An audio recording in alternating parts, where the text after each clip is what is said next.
right, you want to be a better lead guitar player, you got to know these three shapes. Super important, all right?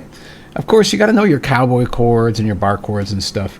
But if you learn these three shapes, then you can start to play licks and lines and scales around them, and even play through chord changes. Check it out. So I'll start here. It's in the key of G. So here's a G bar chord.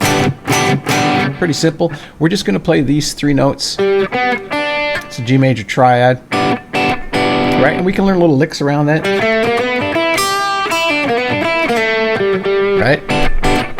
Now we're going to play the first inversion of that. That means we're just going to put the B, the third, in the bass, which would be here. And this would be like a little C-shaped chord here. So that's another G chord, and we can play licks around that.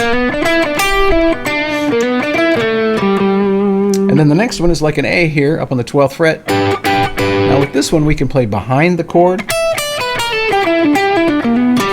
or we can play in front of the chord. Right? And then if I keep going, I'm back in that first shape again. So these are really important. Now if you're playing through, let's say, a blues, which is typically like a 1-4-5, right? So the 1-4-5 in G is G, C, and D. So, of course you can just take the shape and move it, right? Here's G, and here's C, and here's D.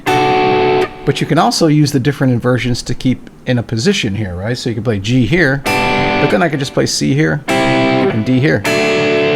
Nice, right? And then I could play G here, C, D, and then here I could play G, C, D, right? And I could play all those licks and it'll sound like you're playing through the changes.